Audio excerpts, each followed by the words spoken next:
Âgé de 55 ans, notre invité est une figure importante de la culture en Côte d'Ivoire, un vrai couteau suisse qui alterne les métiers au gré de ses multiples talents. Administrateur culturel, producteur, journaliste, écrivain, poète, conteur, comédien, dramaturge et metteur en scène. Un homme de culture amoureux de l'authenticité de nos traditions ivoiriennes et africaines dont il tire une grande partie de ses inspirations.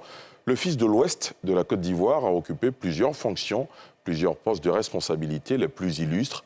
Ancien directeur général du Burida, Bureau ivoirien du droit d'auteur, conseiller technique chargé des affaires culturelles et artistiques au ministère de la Culture et de la Francophonie et ex-directeur du Centre national des arts et de la culture, le CENAC. Comment ne pas lui soumettre, avec autant d'expérience, l'exercice du diagnostic de la culture dans notre pays? Dr Taï Félix Auguste Alain ou encore Taï Gloï commentera avec nous l'actualité socio-culturelle de notre pays, marquée cette semaine par la tenue du Salon international du livre d'Abidjan, rendez-vous littéraire international incontournable, le retour aux valeurs, la promotion de la lecture et des traditions orales, l'avenir de la littérature, son parcours, ses expériences, autant de sujets que nous soumettrons sans réserve, on l'espère, à Alain Taï. Alain Taï, bonsoir. Bonsoir Ali Diarasouba. Merci d'avoir accepté notre invitation. C'est un plaisir pour moi d'être sur le plateau de NCI. Avant d'ouvrir cet entretien, je vous propose à vous et à nos téléspectateurs de suivre ce portrait.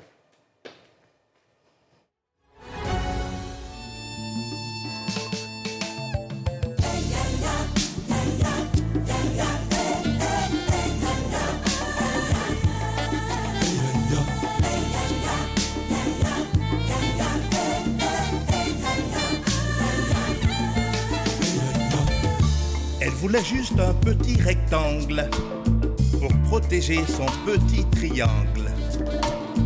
Mais les gens étaient carrés, ils la faisaient tourner en rond.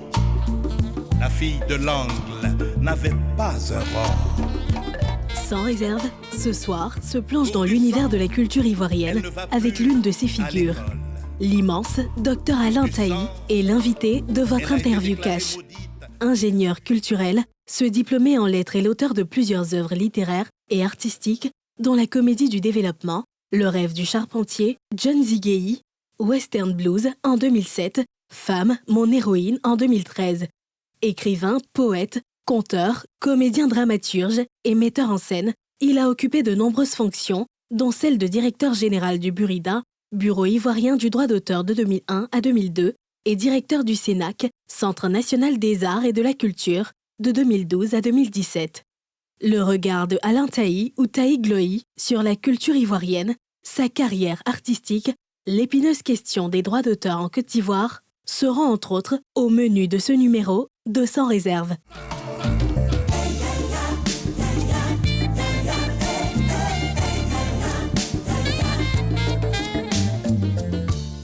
On a jusque-là connu Alain Taï, docteur Alain Taï. Taï Gloï, c'est qui finalement? Taï Gloï, c'est le poète qui est arrivé à maturité.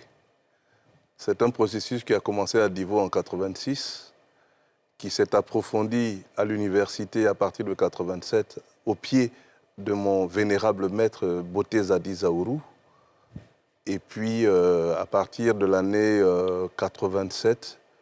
2007, on va dire, donc pratiquement 10 ans après, il y a eu ce premier fleurissement, sous le nom Alain Taï. Vous qui êtes très attaché à la culture dont vous êtes originaire, C'est ça. il y a certainement une signification derrière, j'ai envie de dire, ce pseudonyme de Gloï. Gloï Ba Adezumande. Qui veut dire? Gloï, le petit frère du bouc porteur de sagesse, source du bonheur. Gloï Ba Adezumande. Traduction en français facile? Ben, Gloï, espérance, bonheur, prospérité. Espérance, bonheur, prospérité, c'est peut-être l'espérance qui vous fait dire dans vos prises de parole en public régulièrement que la perte de vitesse d'une partie de la jeunesse ivoirienne tire sa source dans le fait que la jeunesse ne lit plus. Donc vous vous associez à toutes les initiatives en vue de faire la promotion de la lecture. Ce soir, dites-nous sans réserve, est-ce que le mal d'une partie de la jeunesse ivoirienne ou de toute la jeunesse ivoirienne, c'est le manque de lecture? C'est plus général que ça. Je crois que c'est la rupture dans la chaîne de transmission des valeurs. Parce que les aînés se sont forgés à la source de nos cultures.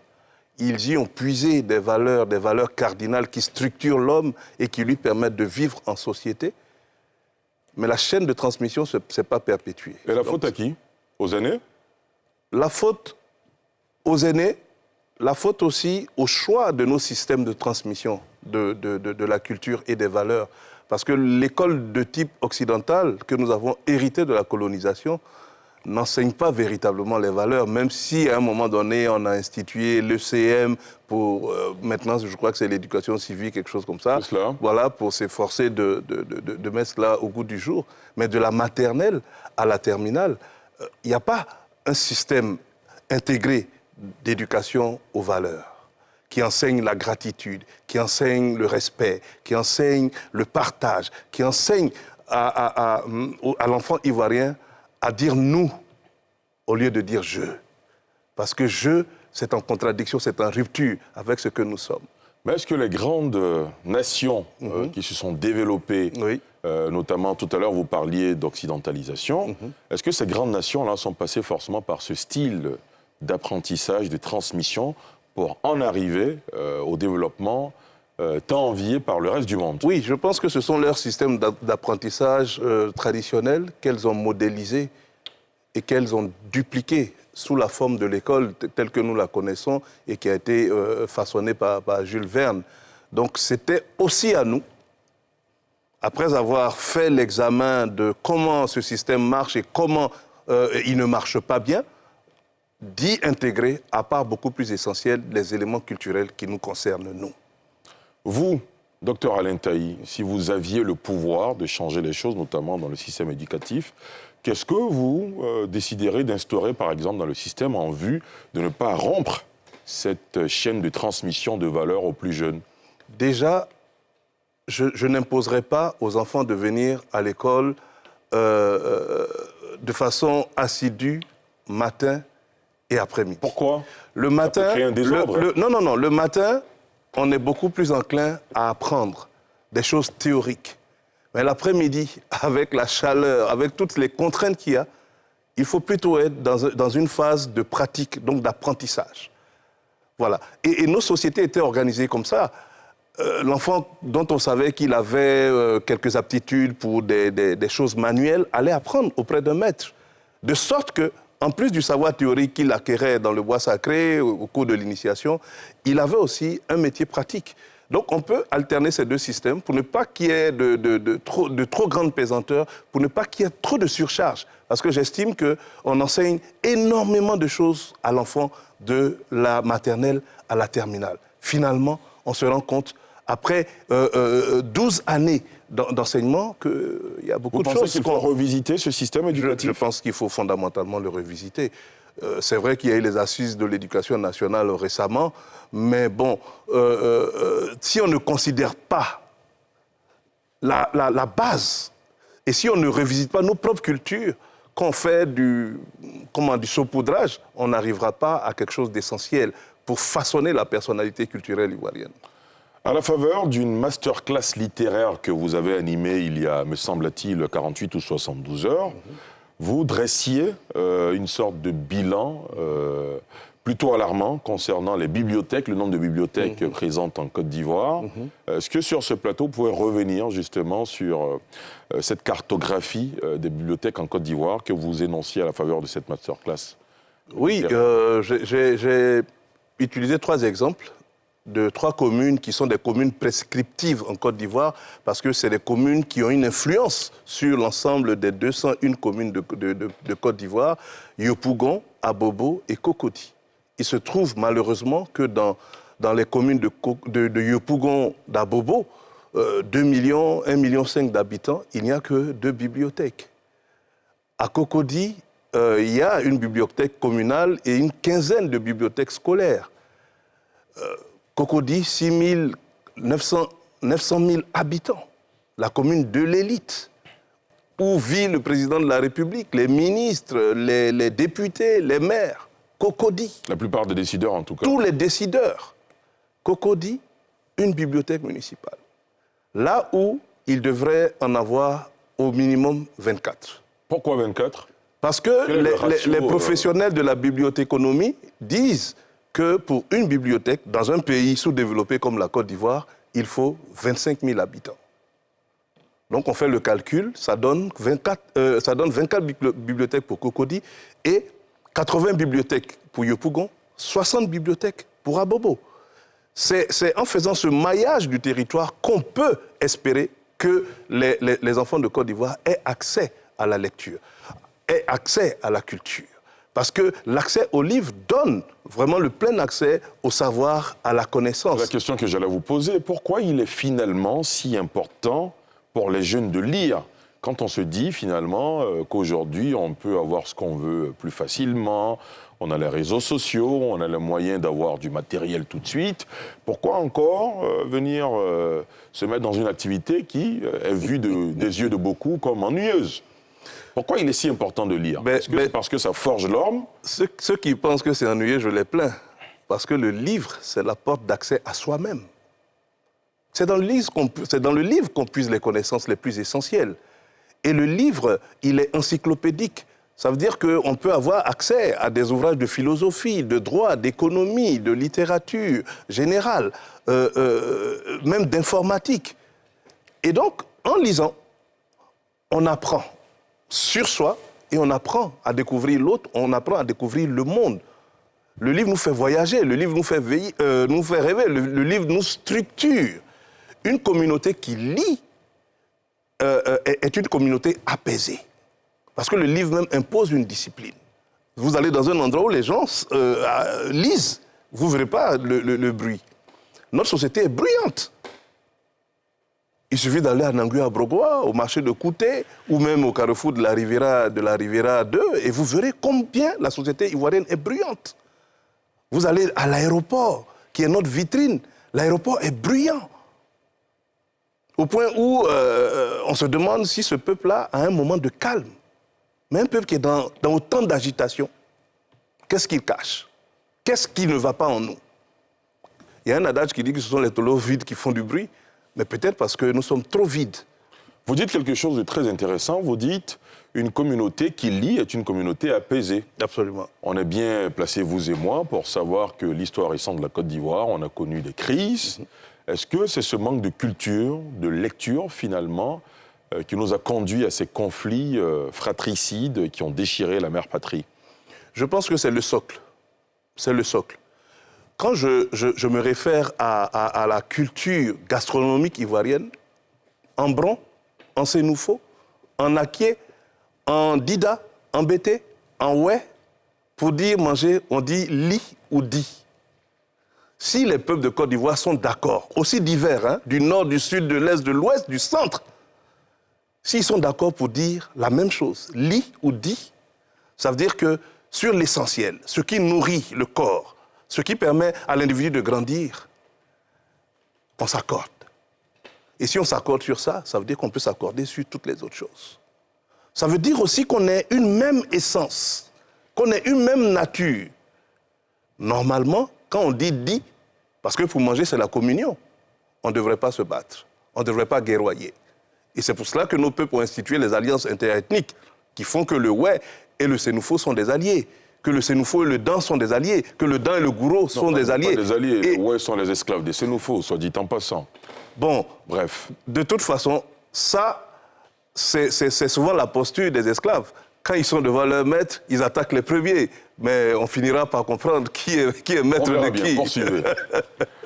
Donc, par transitivité, par ce système des alliances-là, nous voyons que nous sommes dans une chaîne d'unité et des socles importants qui, normalement, s'ils sont activés, s'ils sont renouvelés à chaque génération, maintiennent la vigilance. Ils font que, même s'il y a des conflits, il y a des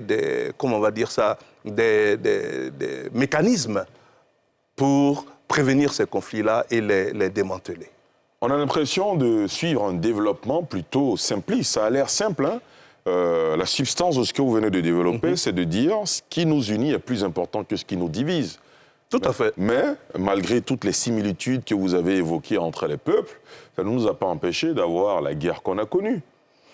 la scission du pays qu'on a connue. Mais bien sûr. Où étaient les écrivains, les hommes de culture, les intellectuels qu'on met souvent en cause en Côte d'Ivoire, qui n'ont pas pu tirer la sonnette d'alarme pour éviter qu'on en arrive? Si vous lisez bien, à partir de 1999, le taux d'augmentation des écrits en Côte d'Ivoire a connu une sorte de développement, une explosion.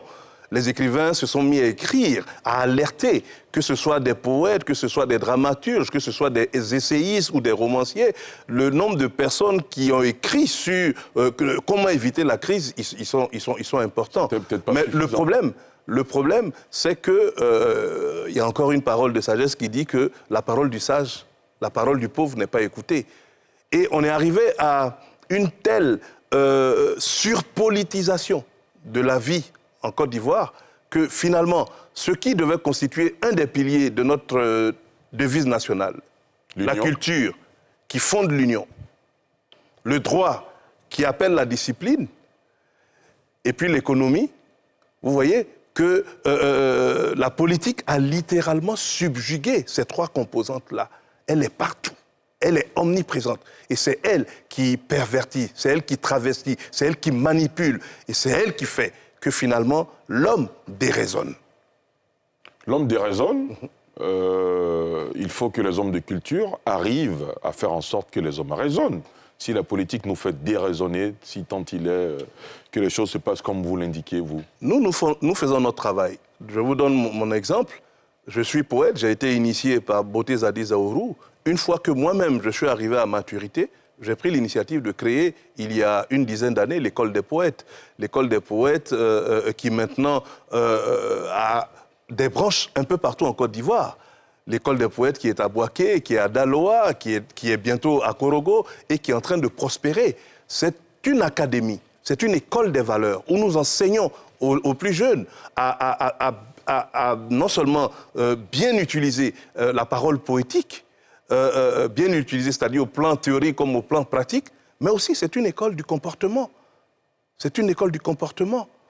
Et donc, par ce système-là d'académie, nous pouvons transmettre des valeurs aux plus jeunes. Très bien. Alain Taï, nous sommes aujourd'hui le 11 mai. Cette date vous inspire forcément quelque chose. Bob Marley? Absolument. Bob Marley, qui était un artiste mondialement reconnu pour son engagement en faveur de la promotion des valeurs, en faveur de la lutte pour moins de disparités entre les sociétés. Est-ce que vous vous définissez, vous, comme un artiste engagé, à l'image de Bob Marley? En tout cas, je suis engagé auprès de ma communauté, auprès de ma société, pour qu'elle change, pour qu'elle devienne meilleure, pour qu'elle s'approprie les messages que je lui adresse, de manière à ce que nous vivions beaucoup plus fraternellement. Ce sont là vos principaux combats? C'est aussi la question... Vous en avez identifié un précisément? C'est plusieurs combats. Vous avez vu, j'ai parlé de la transmission aux jeunes. Mon dernier album, Changeons les règles, parle de la question de la précarité menstruelle des jeunes filles. Voilà, parce que c'est un sujet qui m'a touché et je me suis dit qu'il fallait absolument que j'interpelle la communauté nationale sur ce phénomène, ce mal qui est sournois, qui est invisible, mais qui détruit tellement de vies, qui empêche des filles d'aller à l'école, qui favorise les grossesses précoces. Il fallait interpeller la communauté nationale là-dessus. Donc on l'a fait, mais on ne se contente pas que de parler. On collecte aussi partout des serviettes hygiéniques pour les distribuer dans les quartiers précaires, où les filles n'ont pas 500 francs pour s'offrir des protections. Alain Taï, on l'a dit, vous êtes écrivain, journaliste, dramaturge, metteur en scène, bref, grand observateur de la scène sociopolitique en Côte d'Ivoire. Quel est votre regard sur justement ce spectre politique dont vous avez parlé dans votre propos introductif, de façon générale? Je pense malheureusement que les hommes politiques ivoiriens ne grandissent pas. Pourquoi? Ils sont dans des schémas éculés, des schémas de prédation. Ils n'ont pas un idéal élevé, tel que le prescrit notre hymne national, qui est un texte formidable. C'est un poème. C'est encore un poète qui a écrit ce texte-là. Hein, et c'est la chanson aussi, la chanson qui fait battre le cœur de tous les Ivoiriens. Ça veut dire que la culture est au cœur de notre nation. Mais les hommes politiques n'apprennent pas suffisamment. Le dernier vers, c'est de l'hymne national de la Côte d'Ivoire, qui parle de la patrie de la vraie fraternité. Oui. Être un modèle de l'espérance promise à l'humanité. Mais ça veut dire quoi? Ça veut dire que le projet de la Côte d'Ivoire dépasse nos querelles intestines, nos querelles tribales, nos querelles de positionnement. Le dessein de la Côte d'Ivoire, c'est d'être un modèle pour l'humanité. Alors moi je dis, pendant que nos amis naviguent en haute mer, nous les Ivoiriens, nous pataugeons dans le marigot politique. Donc il n'y a pas un idéal élevé.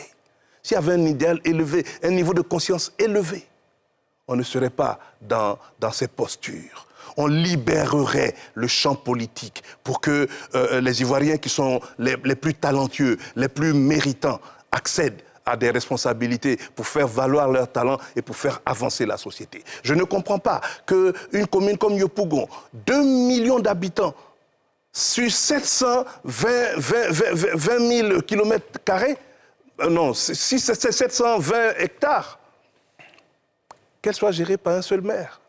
Yopougon, il y a la place pour 5 maires. Il faut fractionner cette commune, qui en devient invivable. À Bobo, c'est pareil, Cocody. On ne peut pas avoir des communes de plus de 500 000 habitants.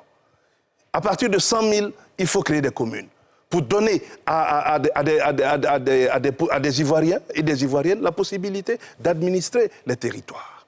Je trouve qu'il y a des petites choses qu'on n'arrive même pas à faire, parce que nous sommes une société conservatrice. Parce que aussi, les intellectuels comme vous ne se prononcent pas suffisamment. Les idées que vous venez de développer, notamment sur les communes, les découpages et tout le reste, ce sont des idées qui peuvent porter. Mais si elles ne sont pas entendues, finalement, les politiques se disent on fonctionne comme on a toujours fonctionné. Moi, j'ai fait la haute administration.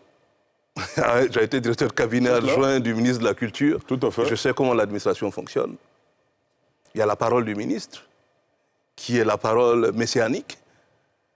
Et puis même quand vous êtes expert, quand vous êtes spécialiste de votre domaine, très souvent, on vous met en minorité parce que tout le monde veut faire plaisir au ministre. Il y a des dossiers que nous avons défendus pour la Côte d'Ivoire. Mais toute la coterie qui est autour, tous ceux qui sont là pour leur poste, qui sont là pour leurs privilèges, pour leurs avantages, quand vous faites des propositions qui peuvent faire avancer, tout de suite, ils vont tourner derrière le ministre pour dire non, monsieur le ministre, en fait, non, le petit là, il veut ci, il veut ça, etc., etc. Nous, on veut travailler pour la Côte d'Ivoire, on veut faire avancer le pays. Alain Taï, dites-nous, de plus en plus, on parle de... Vous parliez tout à l'heure de la classe politique. J'ai l'impression que vous désespérez de notre classe politique. De plus en plus, il est question d'un nouveau concept, celui de l'alternance générationnelle, qui consisterait à demander aux elders de la politique ivoirienne, qui sont tous connus, de laisser la place à une nouvelle génération. Le président de la République, Alassane Ouattara, était lui-même porteur de ce message-là. Quel regard le critique fait sur cette situation? Jette sur cette situation. Quelle génération? Ou bien vous désespérez de l'ensemble du personnel Quel changement pour quelle génération? On a vu des gens qui ont déchiré les résultats d'élections, qui sont aujourd'hui secrétaires généraux de partis politiques. Si c'est ça la génération qui doit remplacer les anciens, ce n'est pas la peine. Si ce sont ceux qui ont une tradition d'exécution des autres à la machette, qui doivent remplacer les aînés, nos pères, ce n'est pas la peine. Ce que nous voulons, c'est une génération vertueuse de politiciens, qui ont un amour véritable, authentique pour la Côte d'Ivoire, qui ont un idéal, qui ont un vrai projet de société et qui sont assis sur des valeurs pour faire changer les choses positivement. La Côte d'Ivoire a suffisamment de ressources pour que chacun de ses enfants ait une vie décente, ici même en Côte d'Ivoire, et que nos enfants n'aillent pas se jeter dans les flots de la Méditerranée comme des gens totalement désespérés. Ça, on peut le faire ici. Il y a tellement de choses à faire. Je dis que chaque problème de la société ivoirienne doit appeler normalement la création d'une société, d'une industrie, d'une entreprise. Parce que chaque problème appelle une solution. Et une solution peut être formulée sous forme d'entrepreneuriat. Donc, si on a des problèmes par exemple, on importe du riz. On importe du riz, des tonnes et des milliers de tonnes de riz. Pour environ 300 milliards de francs CFA l'année. Ça, c'est un paradoxe. Pour un pays où tout pousse, même sur les toits des maisons, tout pousse. Aujourd'hui, il y a l'agriculture sous serre. Il y a des technologies avancées, le goutte à goutte. Il y a des jeunes Ivoiriens qui ont expérimenté la digitalisation de l'agriculture. Toutes ces solutions-là sont là. Mais qu'est-ce qui coince? Pourquoi on ne les amorce pas? Qu'est-ce qu'on fait de la transformation, de la première transformation de nos productions? L'anacarde, les mangues. Non, il y a quelque chose qui ne va pas. Tout ça, c'est du boulot, c'est du travail pour nos jeunes. J'ai un jeune frère, Soumaoro, qui est Amara, qui dit qu'il y a du boulot au pays, et il a raison. Il y a du boulot au pays. Il y a simplement à créer les conditions pour que les jeunes eux-mêmes aient l'esprit plus ouvert en termes d'entrepreneuriat, et puis qu'ils aient du coaching pour pouvoir amorcer leur parcours entrepreneurial. Il y a énormément de possibilités. Quand je vais sur le quai des Vivriers, au plateau, et que je vois qu'on jette des fruits, mais je suis malade. Parce que justement, les fruits qui sont en stade de pourrissement, on les utilise pour en faire de la confiture et de la compote. On ne les jette pas. Ça veut dire quoi? Ça veut dire qu'il y a juste une connexion qu'il n'y a pas entre ceux qui produisent les fruits et puis ceux qui sont capables de les transformer. L'université forme des chimistes, le lycée hôtelier forme des personnes qui peuvent transformer les fruits, mais il n'y a pas d'imbrication. C'est-à-dire que les secteurs évoluent en vase clos, de sorte que ceux qui sont dans le vivrier n'ont pas l'expertise et les solutions des chimistes ou des maîtres de la cuisine qui peuvent amener à transformer. Et c'est des emplois, potentiellement, pour la jeunesse, pour les femmes, auxquels ils n'ont pas accès, qui ne sont pas valorisés. Alain Taï, vous êtes l'ancien directeur général du Burida, le Bureau ivoirien des droits d'auteur. Oui, ça fait 20 ans. Exactement, ça fait 20 ans, c'est bon de le rappeler. Oui. Aujourd'hui, la question des droits d'auteur, de la valorisation du travail des artistes, oui.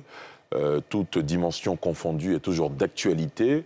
20 ans après avoir géré cette maison, est-ce que vous avez l'impression qu'on va connaître bientôt le bout du tunnel, que les artistes seront contents de leur bureau et que tout ira dans le meilleur des mondes? Bon, moi ce que je constate, c'est que les droits ne sont pas collectés sur l'ensemble du territoire national. Il y a 20 ans, nous on avait parlé avec la Direction générale des impôts pour greffer le système de perception du Burida sur celui des impôts.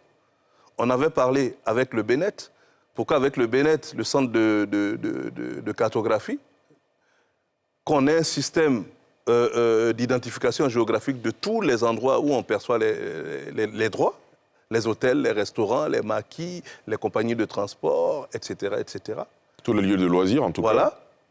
Il y a 20 ans, on avait travaillé sur toutes ces problématiques. Vous avez travaillé, est-ce que vous avez eu gain de cause? Est-ce que vous avez obtenu des résultats? En 3 mois que j'ai passé au Burida, on a fait ces contacts-là avec ces grandes institutions dont je viens de vous parler, ainsi qu'avec la douane ivoirienne, avec qui on a travaillé sur la question de la copie privée. Et puis, bon, ceux qui décidaient pour le Burida, le conseil d'administration et le ministre de l'époque, ont estimé que j'étais trop sur les principes. Voilà, j'étais trop sur les principes, j'étais trop sur l'orthodoxie de perception et de juste répartition des droits. Donc on a estimé qu'il fallait enlever celui qui gêne. Voilà. Aujourd'hui, quel regard critique vous jetez sur... Le regard critique, c'est qu'on est en deçà de ce que la technologie offre. J'ai suivi une interview chez l'un de nos confrères où vous disiez le Burida seul ne peut pas gérer les intérêts des artistes. Il ne peut pas. Plusieurs structures. Il ne peut pas. On est arrivé au stade où la population artistique a augmenté. Il faut donc spécialiser des maisons les littéraires, les dramatiques devraient avoir une maison propre à eux. Tous ceux qui sont dans l'édition musicale, phonographique, vidéographique, eux aussi devraient avoir une maison spécifique à eux. Ne serait-ce que ça, déjà. Parce qu'on est toujours dans le même système de fourre-tout, voilà, qui trop embrasse, mal étreint. Et le Burida est dans cette situation-là. La nature des droits est différente selon les corporations. C'est ce qui explique les nombreux conflits qu'il y a toujours autour de ce bureau. Mais bien sûr. Quand le Burida était géré par des hommes de lettres, il n'y avait pas de problème. Quand il était géré par M. Anoma Kanye, il n'y avait pas de problème. Il y avait de la sérénité, il y avait de la réflexion, il y avait de l'apaisement. Donc moi, je pense qu'il faut au moins 2 à 3 sociétés de gestion collective pour permettre de faire baisser la tension, pour permettre de bien prendre en charge les droits spécifiques des différentes corporations. Aujourd'hui, les artistes interprètes sont laissés pour compte. Pourtant, c'est eux qui font vivre la musique dans les studios d'enregistrement. Vous dites qu'ils sont laissés pour compte, il y a quand même des initiatives. Non, ils ne sont pas pris en compte, parce que le droit voisin n'est pas encore payé en Côte d'Ivoire. On paye le droit d'auteur, mais pas le droit voisin. Moi, j'ai fait un album, mais tous les artistes, tous les musiciens qui ont joué sur l'album sont des artistes interprètes. Normalement, si le droit voisin était mis en exécution, tous ceux qui ont joué des morceaux là, ils devraient être payés. Ceux qui jouent en boîte de nuit, dans les clubs de jazz, etc., normalement, ils doivent percevoir un droit voisin du droit d'auteur. Ce qui n'est pas le cas, comment ils vivent? Comment ils vivent? Les choristes, normalement, sont assujettis au droit d'auteur, au droit voisin du moins. C'est un peu tout ça. Moi, je pense qu'il faut sortir des logiques trop conservatrices. Il faut prendre des risques sur demain. Il faut oser le changement. Voilà, l'État ne doit plus être un État conservateur qui a des postures braquées, qui refuse le changement. Il faut oser de nouvelles choses pour libérer le génie ivoirien et permettre aux choses de mieux fonctionner. Alain Taï, vous avez aussi géré le Cénac entre, me semble-t-il, 2012 et 2017. C'est cela. Vos grandes réalisations? Je pense que c'est d'abord les Rétables, les rencontres théâtrales d'Abidjan, qui, Dieu merci, continuent. Il y a eu aussi l'orchestre Akwaba, un orchestre qui a été conçu à partir des instruments traditionnels de toutes les régions de Côte d'Ivoire et qui avait pour vocation d'être l'orchestre qui accueille tous ceux qui viennent en Côte d'Ivoire. Voilà, tous les diplomates, les hommes d'affaires, l'orchestre Akwaba, normalement, devrait se positionner pour les accueillir. On l'a fait à Divo, pour une délégation de maires venus des États-Unis, à l'invitation du maire Amédée Kouakou. Et on devait dupliquer ce principe d'accueillir les délégations étrangères à travers l'orchestre Akwaba. Il y a eu aussi le journal Diabo, qui était un journal d'information culturelle, mais vraiment qui avait commencé à recenser tous les lieux de diffusion de la culture et à leur donner de la visibilité. Malheureusement, ce journal a arrêté de paraître pour des raisons que je ne comprendrai pas. Vous avez parlé de vos réalisations, vos grands regrets, les choses que vous n'avez pas pu réaliser? Mes grands regrets, c'est la pause café. C'est quoi la pause café? La pause café, parce que quand je suis arrivé, j'ai constaté que les agents ne venaient pas au travail à l'heure et puis qu'ils traînaient les lundis. Donc on a institué ce qu'on appelait la pause café, donc, qui était un moment de convivialité de 8h à 10h. Le directeur descendait, on mettait un thème à l'honneur, on partageait du bon café de Côte d'Ivoire et puis on échangeait librement sur ce thème-là. Question de créer l'entrain et puis de vraiment créer un esprit d'équipe. Cette pause café, normalement, qui a bien fonctionné, au point où, à la Tour C où on était, les agents des autres ministères descendaient. Je me souviens de cette dame qui nous a offert un présent parce qu'elle était vraiment fascinée par la pause café. Tous les lundis, elle venait nous rendre visite et elle s'imprégnait de cette pause café-là. Et donc, j'avais un projet avec le ministre Abina de la fonction publique, c'était de dupliquer la pause café et faire en sorte que partout où il y a une administration de plus de 30 personnes, eh bien, on fasse la pause café. Ce d'autant que la consommation du café made in Côte d'Ivoire est en chute. Vous savez qu'on était 3e producteur mondial de café. Aujourd'hui, peut-être qu'on est 40e ou 50e. Non, pas jusque-là. Mais si. Donc le café de Côte d'Ivoire bat de l'aile. Et la pause café était aussi une manière d'installer le café dans les habitudes des Ivoiriens et de leur permettre de consommer un produit national qui est important. Pour l'instant, en tout cas, on en est très loin. Alain Tailly, avant de vous permettre de répondre aux questions de nos internautes, vous êtes partie prenante au SILA, le Salon international du livre d'Abidjan. C'est ça. D'un point de vue général, comment vous trouvez le niveau d'écriture de nos écrivains ivoiriens d'abord? Satisfaction? Il y a de tout dans la littérature ivoirienne. On sait que les auteurs de la première et de la deuxième génération étaient des plumes très fines, très raffinées. Avec la troisième et la quatrième génération, il y a une déperdition. On a perdu en qualité ce qu'on a gagné en quantité. Parce qu'il y a des maisons d'édition qui se sont créées en grand nombre. Donc des jeunes écrivains s'essaient aussi à l'auto-édition. C'est cela. Voilà. C'est pas plus mal hein, qu'il y ait de nouvelles maisons d'édition, qu'il y ait de nombreux écrivains.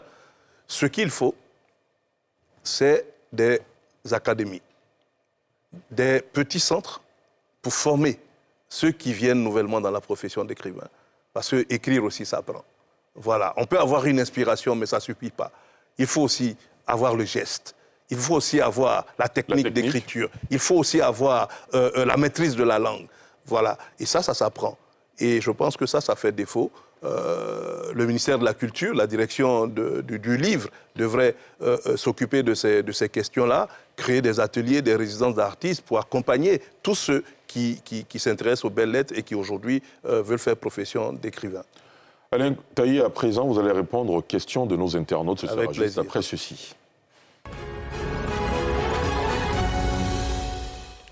La toute première question nous vient de Pacom Kofi qui dit « Alain Tailly envisage-t-il faire de la politique, un poste d'élu local par exemple ?» Non. J'ai essayé, parce qu'il y a un parti qui m'avait coopté et j'avais été... Quel parti? C'était le PDCI. J'avais été délégué à Divo, ma ville de cœur. Mais les quelques 6 mois que j'ai passés à ce poste m'ont causé beaucoup de chagrin. On m'a rappelé à Divo que je n'étais pas Dida. Oui, on m'a rappelé ça, que je n'étais pas Dida et que je n'avais rien à voir dans leur politique. Voilà, donc... moi, de toute façon... Quel souvenir vous gardez justement de... C'est un souvenir très amer. Voilà, très amer. La politique ivoirienne, elle est triste. Elle est méchante, gratuitement méchante. Alors que c'est un lieu juste de concertation. Voilà, c'est un lieu de concertation, c'est un lieu d'échange, c'est un lieu de contradiction, mais une contradiction saine pour être meilleur, pour sortir les meilleures idées. Une contradiction sur fond de tribalisme. Non. On m'a rappelé cela. Bon, j'ai pris acte. Maintenant, je m'occupe de ma propre politique. Très bien. Prochaine question. La prochaine question de Savané Mohamed Ali dit « Y a-t-il une vraie politique culturelle en Côte d'Ivoire ?» J'ai eu le privilège, grâce au ministre Maurice Bandama, qui me l'a confié, d'être le président du comité de rédaction de la politique culturelle nationale. Initialement, ce projet avait été élaboré à force de millions à Grand Bassam au cours d'un séminaire où toute l'intelligentsia ivoirienne est allée, voilà, pour au moins 100 millions de francs. Mais quand nous sommes arrivés avec le ministre Bandama, on a découvert que ce n'était pas une politique culturelle, c'était un plan. Voilà. La politique, c'est un système de finalité qui fixe les grands engagements de l'État en matière culturelle. Donc le ministre nous a fait confiance et en un mois, sans aller à Grand Bassam, sans dépenser 100 millions, nous avons sorti le projet de politique culturelle qui est allé à l'Assemblée nationale, qui a été voté par les députés et qui a été promulgué par le président Ouattara. Mais la politique, c'est un texte. La mise en œuvre, c'est autre chose. La mise en œuvre, c'est autre chose. Et nous, dans le processus, on avait recommandé qu'il soit créé un secrétariat permanent à la politique culturelle. Et des ministères avaient été identifiés pour avoir des cellules, telles que le ministère de la Défense, où il y a une dimension culturelle. Vous savez qu'il y a la musique des armées, il y a le musée des armées. Donc il y a une dimension culturelle dans l'armée. Le ministère de l'Éducation nationale, le ministère de l'Intérieur qui gère les collectivités territoriales, parce qu'il y a une dimension culturelle dans la gestion des collectivités, le ministère du Tourisme, le ministère de l'Artisanat, le ministère du Commerce, le ministère de l'Industrie. Donc, la politique, et on a dit dans notre document que c'est politique culturelle de développement, qui s'inspire d'un texte de Théophile Obenga, le philosophe congolais, qui parle d'esprit culturel du développement. Ça veut dire que c'est la culture qui donne l'esprit du développement. C'est elle qui donne la direction, qui dit où il faut aller et comment il faut aller. Donc nous avons fait ce travail culturel du pays. Nous avons fait ce travail. Depuis 10 ans, je suis au regret de constater que la politique culturelle n'a pas eu un début de mise en œuvre. Elle est encore dans les tiroirs. Prochaine question. La prochaine question de Marlène Kwame dit « Quel est le profit du bon écrivain ?» Car on constate que de nombreux acteurs du web, appelés influenceurs, s'adonnent à la production de livres. Le profit du bon écrivain, s'il produit à compte d'auteur, c'est de faire près de 100% ou 200% de bénéfices.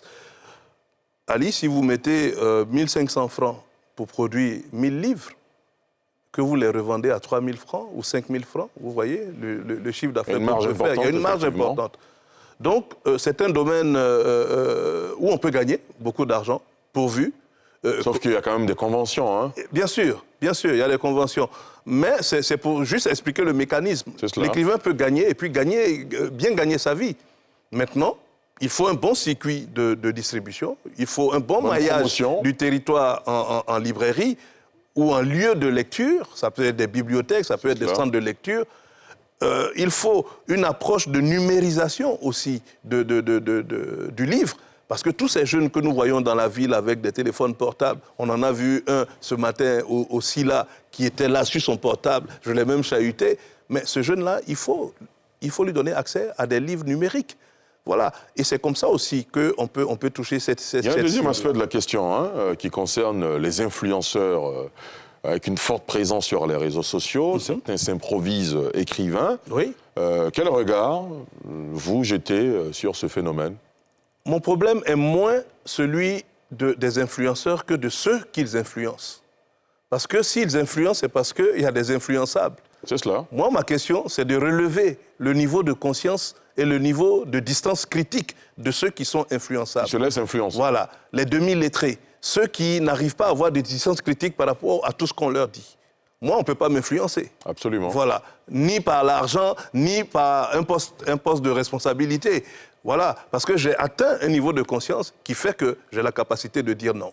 D'où l'invite à lire pour l'ensemble. Il faut lire pour se construire, pour renforcer ses acquis, pour renforcer son identité et sa dignité. Il faut lire pour se construire intérieurement. Très bien. Dernière question d'internaute. La toute dernière question de Joël Pan nous dit, en tant qu'artiste, quel a été votre rapport à la promotion de la culture et des arts dans votre gestion des structures dédiées à la culture comme le Cénac et surtout le Burida? On en a parlé, mais succinctement.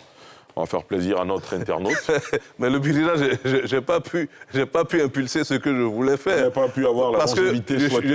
Je suis resté au Burida, tenez-vous bien, Ali, 3 mois et 19 jours. C'est peut-être le mandat le plus court de DG en Côte d'Ivoire. Mais voilà. Après cela, le Cénac, ça a été une période très florissante parce qu'on est resté au Cénac 5 ans.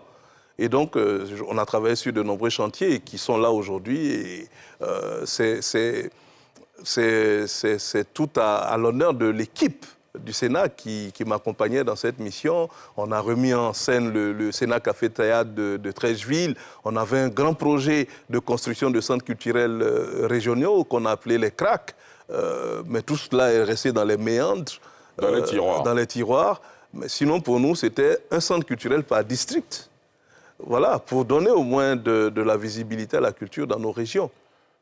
Alain Taï Gloï, est-ce que vous avez le sentiment d'avoir répondu à toutes nos questions sans réserve ce soir? Je me suis efforcé en tout cas d'y répondre en me conformant à mon devoir de vérité. Merci d'avoir accepté notre invitation. Merci d'être venu sur le plateau de Sans Réserve. Ça a été un véritable plaisir pour moi. Plaisir partagé. Merci à vous, chers téléspectateurs et internautes, de nous avoir suivis. C'est la fin de ce numéro de Sans Réserve. Rendez-vous jeudi prochain. Excellente soirée sur la nouvelle chaîne ivoirienne.